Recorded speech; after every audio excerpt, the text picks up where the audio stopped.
Louie. We have Abosede George, who's also a member of Riverside Church, and also Ava Chin, and we'll be learning more about them later. What I'm going to do is I'm going to introduce our moderator, Andrea Louie. She's the executive director and the CEO of Serica Initiative. They're a group that helps amplify AAPI voices and communities via arts and storytelling.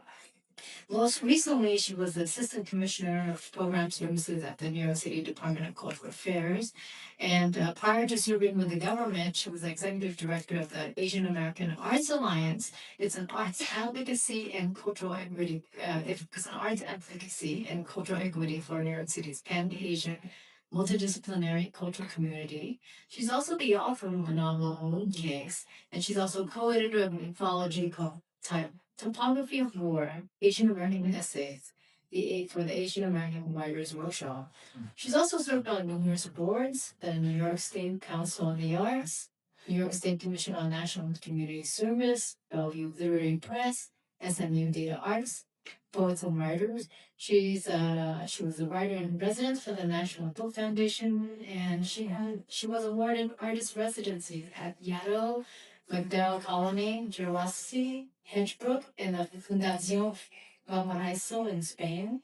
She's also a member of the Asian American Writers Workshop, the Asian American Journalists Association, and honoree of leadership for the Asian Pacifics in Los Angeles. Welcome, Andrea. Thank you so much for making that way too long introduction, a very warm one. Thank you. First of all, please let's give it up to Joy and to her colleague Andrew. Let me please say expectance that you just really enjoyed about Corky, which is really a way that these two amazing filmmakers have taken as a viewpoint into telling a story about a community, both geographic and through its people. So thank you so much for that and for including us in this wonderful event. And thanks to Riverside for hosting us. I also wanted to give a shout out. We have a special guest here from the New York City Department of Cultural Affairs. May Audrey. So for those of you out there who have gotten any public funding from the New York City Department of Cultural Affairs, Audrey supervises the team who reviews her applications through her peer review panelists. So thank you for that. Thanks for coming out. It's really wonderful. And I also wanted to give a quick shout out to Joy. Last year, she was part of the inaugural class of mentees at the Serica Initiative's AAPI Women's Leadership and Mentorship Program. So thank you for.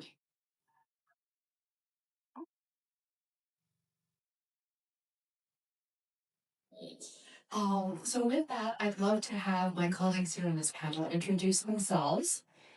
And as part of your response, please share with us what or how storytelling has been a through line through your life's work and your careers. Jose, do you want to start? Sure. Um, Thank you. Congratulations. Thank you and congratulations to Joy and the whole team behind this amazing series. My name is Abosede George. Boston, to those of you who are more familiar with me here at Riverside. I'm also a professor, George. I am a historian. I teach at Barnard, a historian of modern African history, and I work on women's history, labor history, the history of childhood, and increasingly on 19th century diaspora migrations to Lagos. So Africa as a point of destination as opposed to simply as a point of departure. And I'm very happy to be here and to join this conversation that is about Chinese American history, but I think also about immigration history in New York, which is a topic that I'm very interested in, both as a scholar and as an African immigrant to New York myself.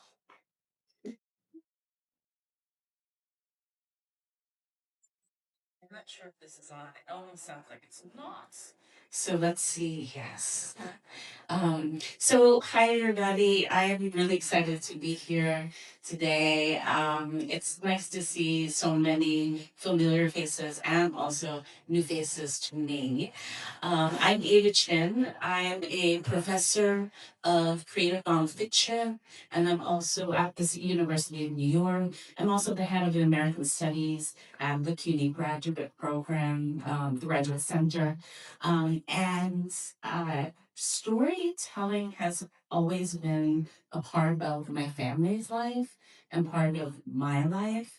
It's a way that history was passed down in the form of just so many personal stories that told something larger that was happening in American society.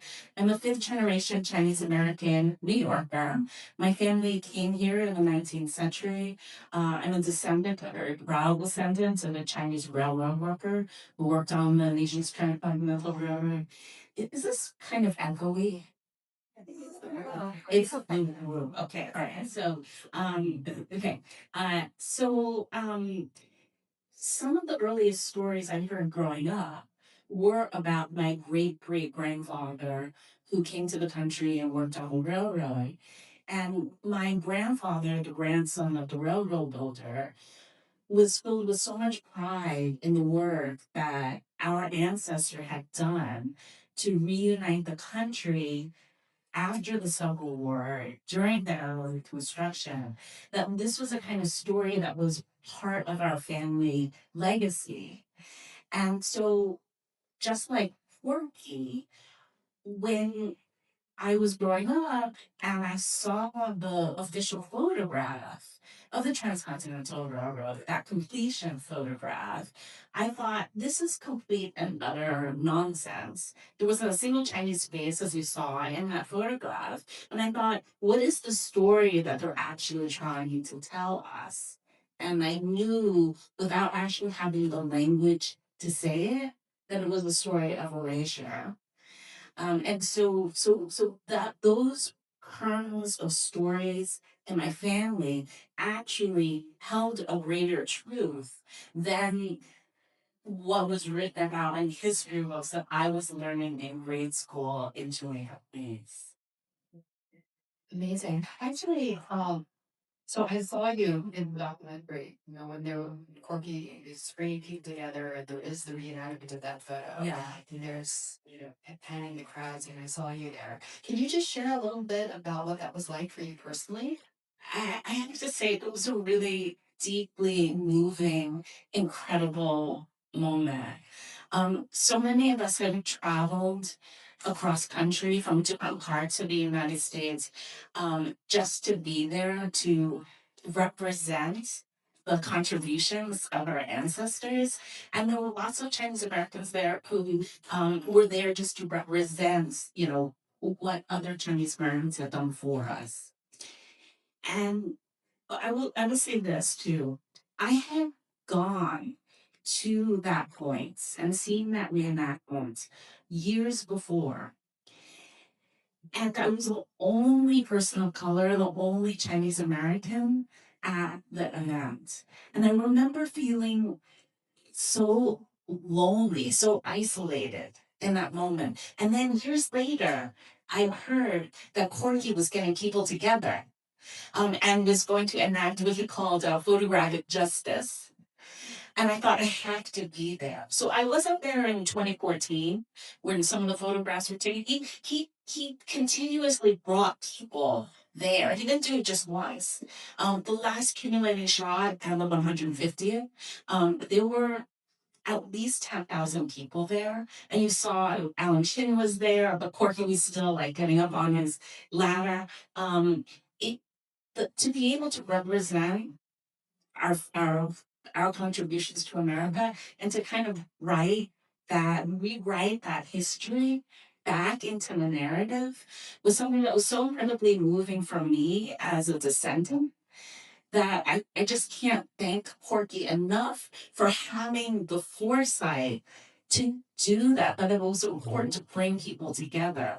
So that's one of his great contributions among many. Please. I just want to speak to the storytelling question. I mean, I think it's so beautiful. You said you're fifth generation, and some of these scraps of stories have been handed down. I'm a first or half generation American, something like that. And I don't really come from a family that tells a lot of stories about itself. So maybe some of us come from families where there's a lot more silence. And the fact that my career is built on, writing history and researching and digging and writing and writing and writing. I think for me, storytelling is more of a form of exploration, and I think it's another way that we can relate to it. And I do see a lot of, it also makes me think about the kinds of explorations that we made into understanding ourselves, to understanding those scraps that we inherit. The work that I'm doing now on 19th century migrations to Africa started with a scrap of a photograph of my father's grandparents who came to West Africa from Brazil in the 19th century. And so, um, you know, storytelling as exploration, I think, is also important for many of us. And one of the spaces where I see that happening a lot in this 21st century age, especially of marginalized stories, is, in the creative social media space, in spaces where people create their own media. Um, and I think what's really powerful about what Corky was able to do, because it seems like he started out really documenting just out of the love of the community and the curiosity about the community, but it ended up bridging into the mainstream space, like the mainstream newspaper. Um, and so what that makes me think of is like, how do we get our stories, which are important for us to explore, out of those spaces that are really just for us, but can be kind of marginal, and bridge them into the larger collective story space, whether it's the newspaper or the History of New York or whatever. Um, Yeah, no, thank you for that. I'm going to hop around a little bit of this short question list because you both serviced a question that I had for the both of you, which is how can the power of arts and culture really help to advance that storytelling, but also, as you said, Ava, correct that history. Um, I mean, I think right now we're actually seeing a version of this unfold in the present day, right? There's actually a real battlefield, occurring on the grounds of the Smithsonian about who owns that narrative and who gets to tell that story through arts and culture. But I'd love to hear from the both of you. So, do you want to start or? well, one thing I was struck by was a line that that came up in the film about a picture telling 1,000 words, right? And it's one that we're very familiar with, but it's so true. It is really so true. That's why memes are so popular. Right. Like a picture does tell 1,000 words, and as someone who writes thousands of words, I know for a fact that the picture, the power of it. And so I think the power of the visual arts, the power of the story in whatever form is what brings us together, is what brings us into a search for meaning in the world. And I think that's clearly reflected in this film and in life. Right. Well, you're a writer, Eva. What would you respond to that question? Can you repeat the question? I'm sorry. No. Basically, how can the power of arts and culture correct history? Yeah. So for all right. So I was not trained as a historian, right? I'm an English major and an English professor, but I was trained as a journalist. And you and I met. I'd say all this. You guys are referring to yourself. Yes. And when Andrea and I met many, many moons ago, I still think of you as mooncakes, by the way, her novel. We were at the Asian American Writers Workshop, and there I want to actually backtrack a little bit. But while we're at the writers' workshop, which kind of came out of all of this creative endeavors and coalition building that was happening. It came out of basic workshop. The out of basement, right? Um, I actually came in through writing, actually through other organizations, the New York Poets Cafe, the Gathering of the Tribes. Um, I found myself supported as a Chinese American voice through these other coalitions that were open to embracing me. So one of the things that when I look back, I'm sorry, this is actually dovetailing into the importance of community. I could kind of bypass your question. But and when I'm thinking about this also because looking at the documentary, it shows you how important community really is. The one thing I will say is that, our Chinatown Asian American community, when we've been around for a really long time, and so there comes a period where like people are bickering, they're fighting with each other, but despite all of that, there is a way that someone like Corky really brought people together. And I think it's through him and through his legacy and seeing the ways that Corky helped. He was okay. So Corky, sorry, this is very random, but Corky was the kind of person that was always like telling you when the next and he was always there covering whatever demonstration was happening right within the community, and he was also there to tell you about the next demonstration that was happening, right, whether you wanted to hear it or not, right? So he's a font of information, but he's also the kind of person that was always telling you if you were working on a project or you weren't sure of yourself, so he'd say go out and do that and talk to that person. And there would be times where people wouldn't want to talk to me, and he'd be like, all right, that person, he's coming back later after he gets his coffee. Come back here and corner him in the room, right? So there was a way that Corky was both this inspiring person who had the foresight to kind of see and stitch together our Asian American stories, because it wasn't just Chinese American stories that he was concerned with. He was out there, covering the Sikh community, covering, Japanese American Day. He was everywhere. And so there's a whole generation of young people who were really inspired by Corky. Young photographers, writers, including his partner Karen Joe. So many of us really owe Corky a debt of gratitude. I'm sorry, that didn't really answer your question. That's so inspired by the documentary.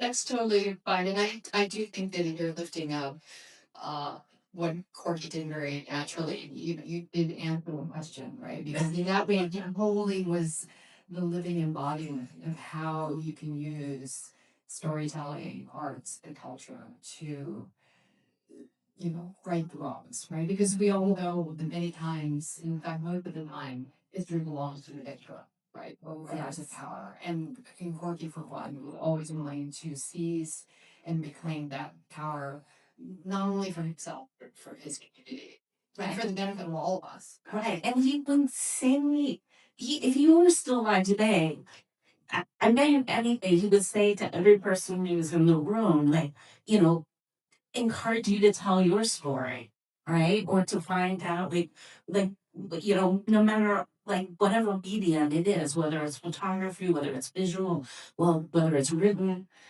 he was that kind of inspiring, slightly intimidating sometimes. Oh yeah, There's always scared of Corky. There's always scared of him. That's absolutely about correcting history through creative production. I like to think of it as expanding history, right? Because what he does with those photographs, the restagings, is to add into the archive. It's not like the archive is displays, right? And so what the victor does is narrow history. And what we want to do is kind of expand it. And I think that, until the archive is fully comprehensive, the artistic space or creative space, imagining what could have been, visualizing what else could have been, is a way, it's kind of a bridge between our current understanding of history and maybe the more expansive one. Right, beautifully said. Thank you for that.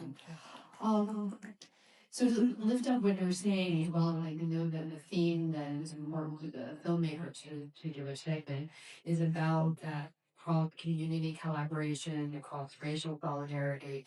Can you each give an example of how, especially during today's quite difficult times, can you give a concrete suggestion or an example from your own lived experience of how we could do that today? Certainly a step is showing up with this event, but beyond that. How we can come together. How we can come together, especially the crop community. And in some ways it's always easy to show up for your own tribe, but it could be harder to show up for others. Yeah. So, I kind of, when I was working on my last book, which was Mott Street, about 4 generations of my family living in America, dealing with the country's first exclusionary restrictive immigration laws, um, there were so many lessons to be learned through doing that research, through their stories. And one of the things I learned, so what I loved about the documentary is that we're talking about this period from when Corky was alive through the Asian American movement coming in the 1960s and 70s. But there was actually a lot of organizing work that was happening in Chinatown, even in the 19th century, and it was around these the Chinese Exclusion Act laws, right? So Chinese Americans were actually pushing back against the law. But how did they do it when they were legally disenfranchised? They didn't have the right to vote, they didn't have the right to naturalize. What they did was they actually worked with abolitionists, the children of abolitionists, who understood that these exclusionary immigration laws were part of a larger project of supremacy. And one of the things I drew so much comfort from seeing the ways in which there was allyship happening before and they would call it allyship, right? But that's what it was. And I just think about how, sorry, I'm very aware of the because of feedback, how important that kind of allyship is, particularly today, as we are living under a regime that is very insistent upon maintaining, rolling back the country to a very retrograde place, right? It behooves us even more to work together, to come together. And I just wish Corky was here because it's just the exact same thing.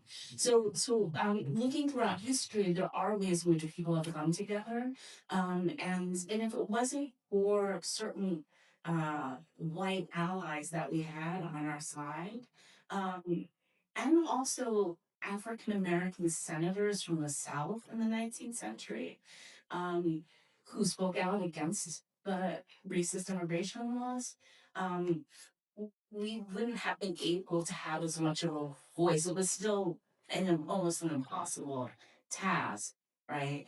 But that was the way of making real progress. It was this kind of like this what do you call it, intersection. Well, anyways, people coming together. Thank you. Okay. Do you want to restate that? Sure. From your lived experience, given these very sort of divisive times, do you have a concrete suggestion or advice on how we all can come together across communities? Okay, so In my lived experience, came to New York, moved to Jersey, came back to New York, moved to California for a little bit, came back to New York. I've had a very diverse lifestyle and a diverse community for a long, long time. And I think this is not unique in New York. I think most New Yorkers know a lot of people from all walks of life and all kinds of backgrounds. But I don't assume that's everybody's experience. So for my personal life, I would say um, it just makes me think at a place like Riverside where we are, that having a diverse community is not strange. It's like you're kind of preaching to the choir around here. But I decided to, take this question very literally, and I said concrete things. I was like, well, in my life, what have I done? Invite people in, like invite your neighbors in, like literally. And in a place like New York where we live in our little apartments, it might seem strange, but you can invite someone in for like just a drink and a conversation and then tell them to leave your apartment. And it's totally fine. And it completely changes the relationship from like saying hi and bye on the street or in the elevator to like, I know stuff about you. And this can be, inviting someone into your home can be literally your home where you sleep, or it can be your community, your church, your organization. You can visit with us, and when you invite them, you should also host. Literally, like, don't just invite them and let them sit in the back, but introduce them. Um, Familiarizing yourself with other histories. I think that's what this series is doing for us. You don't have to get a PhD, but you can visit different museums and the ones that are related to your culture. You can go to this film festival where there could be a whole bunch of movies on Uzbeki, whatever, Iranian cinema, who knows, right? And in New York, we're so blessed, it's so available. It's very easy to just kind of familiarize yourself. Um, as an immigrant, and I know that this is also like the Asian American experience, even if you're fifth generation, you're not an immigrant. You can be kind of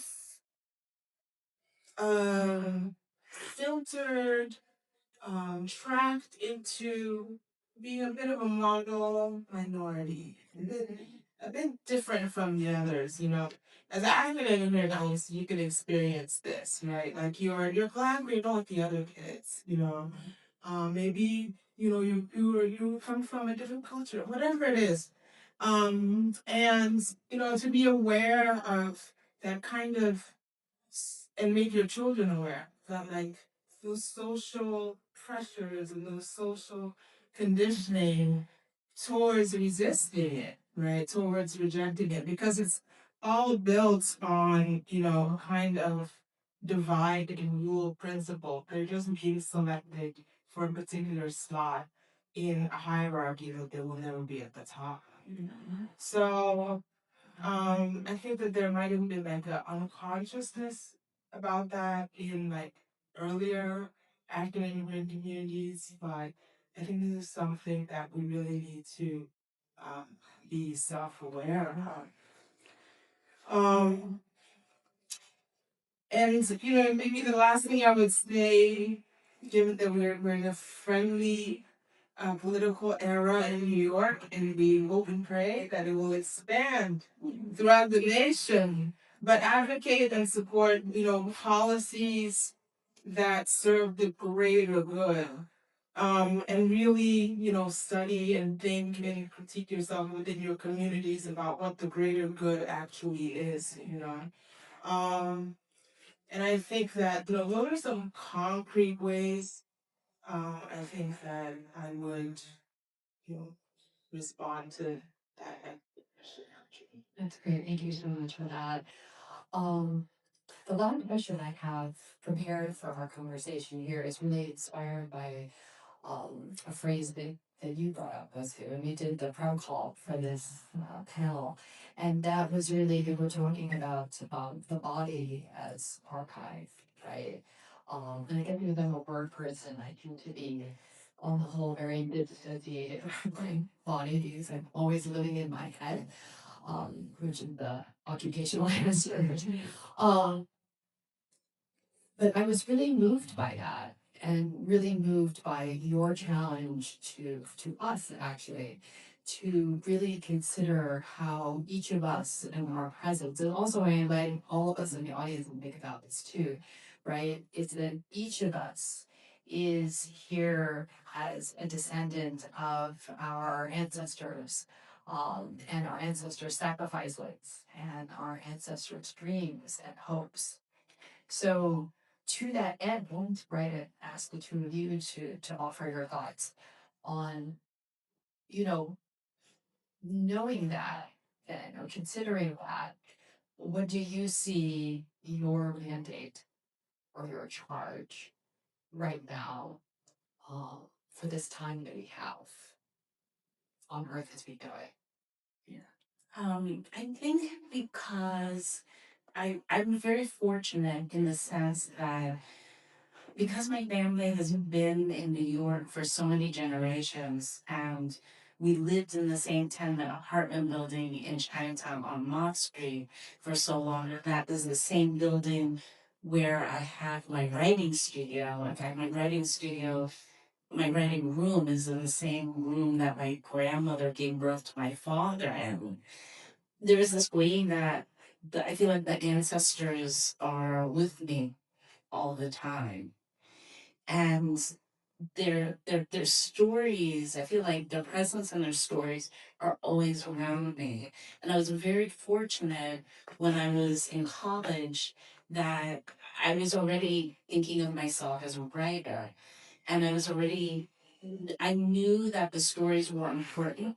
I just didn't, at that time, because I was in my early 20s, I didn't know how it fit in with something larger that was happening in American society at the time. And it took me many decades going to graduate school, reading the work of Maxine Hall-Kinston and others. I mean, that really was where I got my education, was through reading other writers, right? Uh, and there really wasn't that many studies at Queens College where I was at the time, and that time, right? There really, I mean, it was multicultural literature. Not for rural Ohio, but there was eclectic studies. Yeah, yeah. In rural Ohio. Yeah, right. So we kind of, we taught ourselves, right, through the things that we were reading, but also through the stories that we were hearing within our families, and within our communities.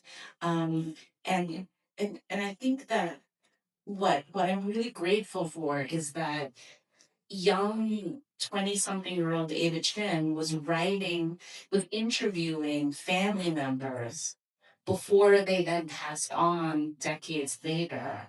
And that work was so important to do.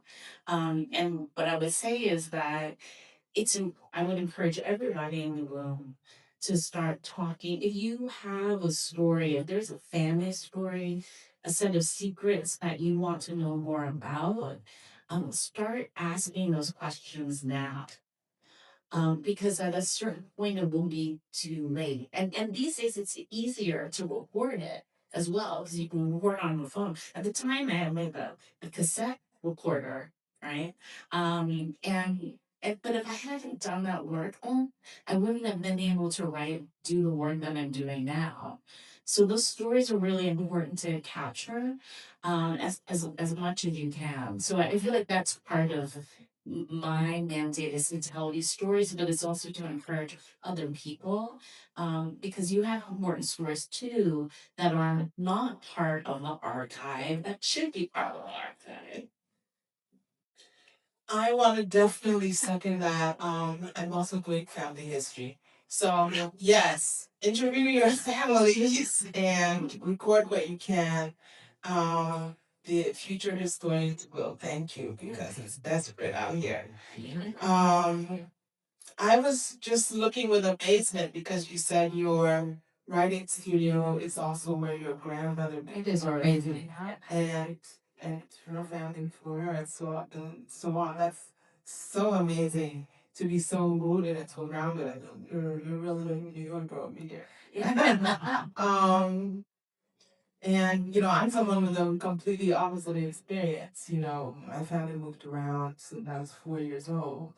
And so that sense of being rooted, in a single place, like for you, literally the house, is not my experience at all. A big part of what I think attracted me to accept Joy's invitation to this panel is the immigrant perspective, like the person who is not in the place of rootedness, but is in a new place. And I would say that, I've lived here for almost 40 years, so it's not that new. But it did take maybe 30 years to develop a sense of claiming and being able to claim ownership, membership, citizenship, belonging, where I am. And I think that that is something that is really powerful.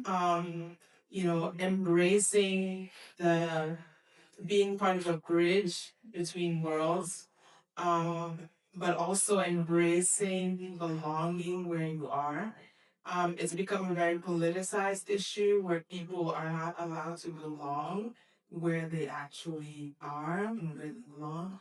Uh, and so, all over the world, in the US, the Dominican Republic, France, people are always trying to like unstate you. So it's very important to embrace that in between it, that bridge it, and also to claim your stake of belonging and defend it. And also, I would say another charge would be to call out exclusionary practices, if it's on a micro level in your little club, or if it's on a policy level in your city, like call it out, uh, whether through official channels, whether through talking crap about it on the internet, just call it out. And on the flip side, advocate and support those policies and practices that serve the greater good again. So I would say that those are what I think are demanding. Fantastic. Thank you. Joy, yeah, to see you have it morning. Yeah, I think it was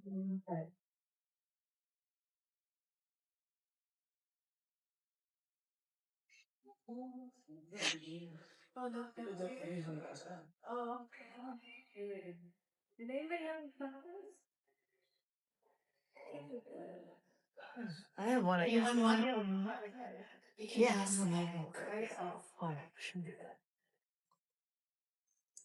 Thank you all for this. I really like your son about putting someone into your home in the neighborhood. It's can be hard to get yourself done. But as someone that's recently moved to Chinatown and has a lot of feeling for it, I lived in China for a long time. Um, and I feel like I enjoy the community of Chinatown, the food a lot. It's kind of like get more involved. So I don't know, Audrey, you had any thoughts? It's like, a white Latina person coming in, which can like still make a difference and be a good supporter of the community and what you suggest. Go ahead. So there are a lot of great organizations, a lot of nonprofits, like in Chinatown, um, that if you're into the arts, as I know you are, that have really great programming, that you can get involved with. That there's been more and more storytelling opportunities, for folks to listen to and understand. Sort of the historical roots of Chinatown, that exists throughout the neighborhood. And I would say that, I mean, one of the things I always like to talk about in Chinatown is that, I mean, Chinatown really, and I'm not the only person who says this, Chinatown is for everyone. right? And so when I was writing in high school, oh, actually, the documentary was very enlightening. I didn't realize that Corky and I went to the same middle school, as well as we have the same alma mater in college, right? Go CUNY, right? Sorry, I just lost my train of thought. Arts organizations, right? So there were, oh, right. So Chinatown is for everybody, right? But and in high school, all of my friends from Queens would come down to Chinatown to eat and like after dancing.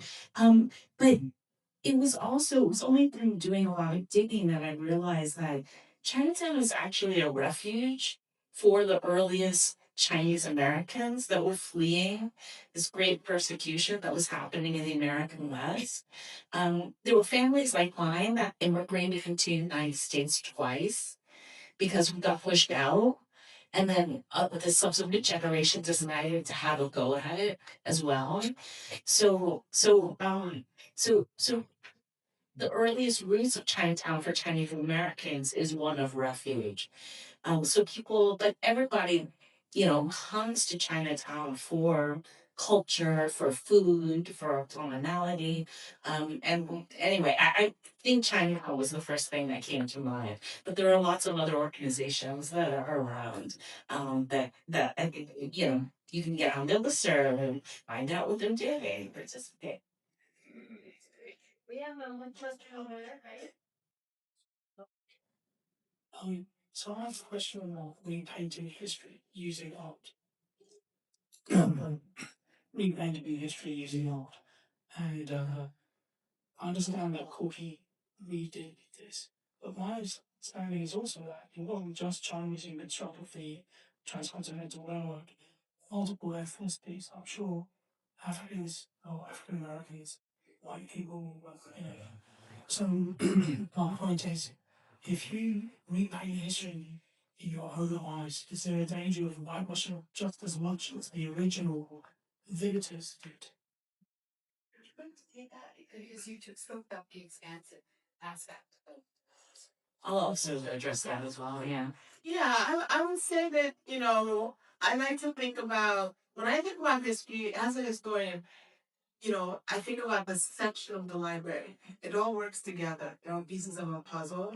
And so it's about, creating an expansive understanding of history.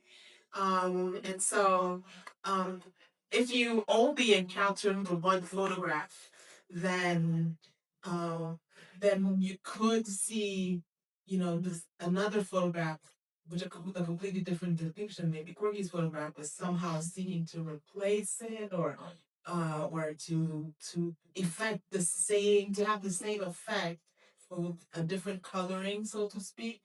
But if you think about the two photographs as like building towards a larger, mature mosaic, then I think then you I would understand Corky's photo as additive, right?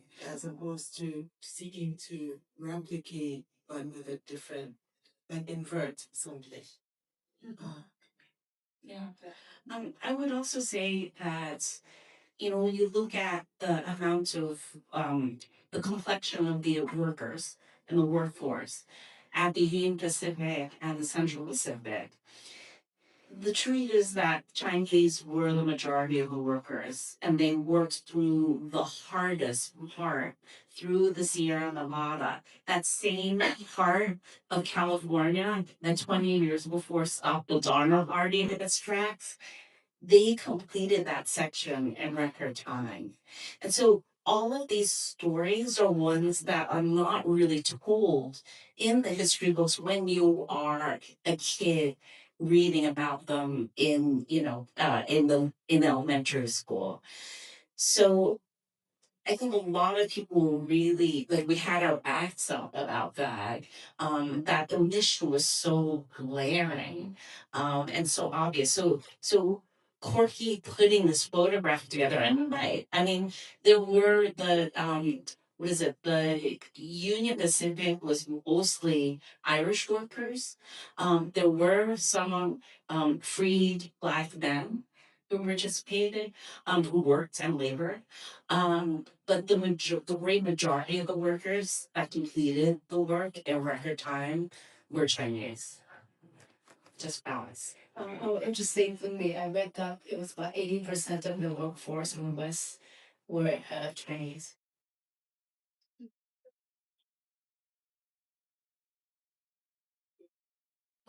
Professor Jordan, I am Amy. I just moved to New York yesterday, so thanks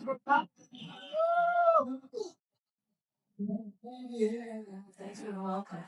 I was struck by when you responded to in the beginning saying that if you grew up in a family that didn't have storytelling at its center.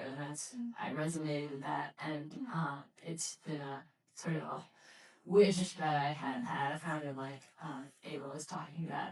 And I want to know your process when you said it's more of an exploration. Is it an internal exploration? Has it been like gathering your family together and eliciting the stories, exploring, or and what in your process on that?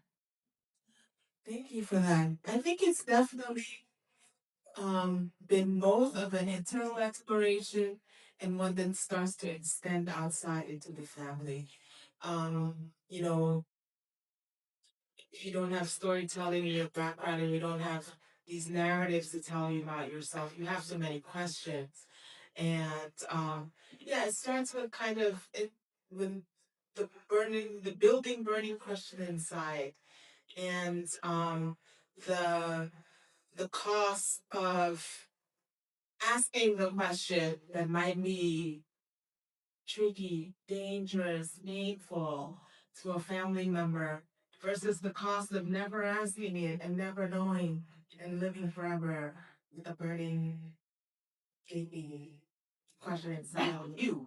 So I go with the family history and just trying to get what family history you can while you can. Um, and I would say, yeah, that cost is greater. And then I think unconsciously I aligned my career with it, and it all just, kind of is gelling together on this continuing life journey. Can I just add something?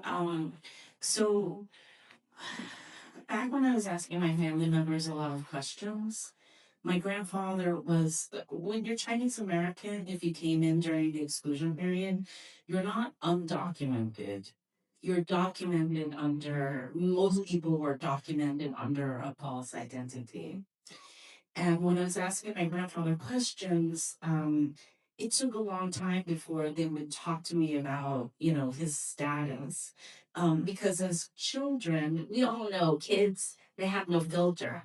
So you could inadvertently say something that could get grandpa deported, right? And we are now, again, living in a situation where people are very, very much at risk.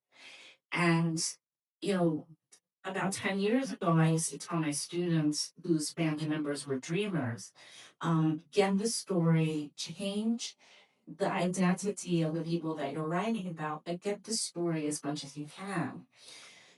These days, I think it is really important to get the story. It's even more important to get the story, but it's also important to, as we know, we feel it in our bones, how at risk people are. And I think that it behooves those of us who have solid immigration statuses in this country to speak out on the part of people who don't.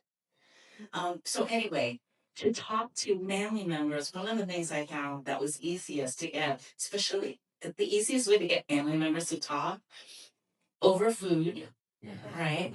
Um, Weddings and funerals, right? The meal that happens during a wedding and after a funeral.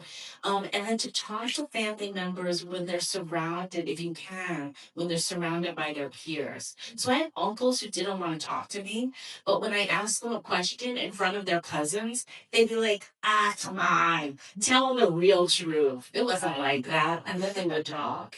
So those are just some tips to get. family members to That's fantastic. Just curious, were you doing were you answering those questions in English or in? Yeah, I mean, I'm such a junk thing, and my family is like, we're such ABCs, we've been here forever, that most of yeah, I was doing the questions in English. What about you, Jose?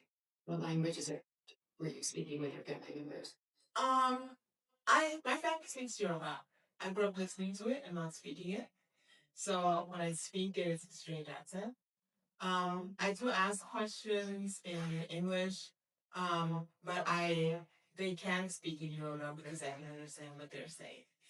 And I think my dad does it more consistently. My mom always tries to match me. So it's different. That's great. Thank you. So I'm just going to take one last question that was hard, and I'm going to sort of rephrase it a little bit. And that is, can you share an experience of when you noticed that your cultural heritage had an impact on the United States and how it informed you are? I'm easy. Um, when they started playing Nigerian music on the radio, and I was like, why do people know who Burna Boy is? Like, that's crazy. Um, and that was shocking to me, especially as somebody who grew up, spent my formative years here. So I was like, wow, we really arrived, you know.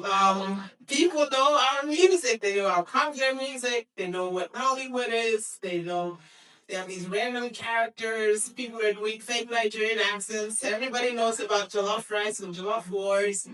Um, that was it for me, you know, it was the cultural things. Food, music, film, characters. Fantastic. Transcontinental Railroad.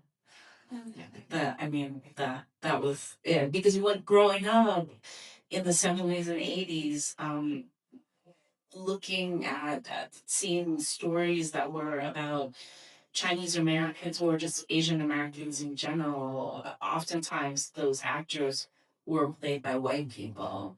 So the erasure I felt growing up was very like in our culture was very intense. And it was only until I was in college where I really loved the work of Marlon Riggs. And it was this quote that he said, and I'm butchering it, was that we live in a society in which the ways in which we see ourselves are basically there from how we're reflected in the media.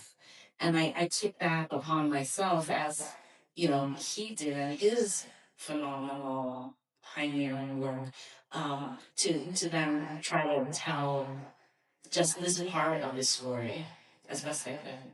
Great. Well, thank you all for being here. Thank you to Joy once again.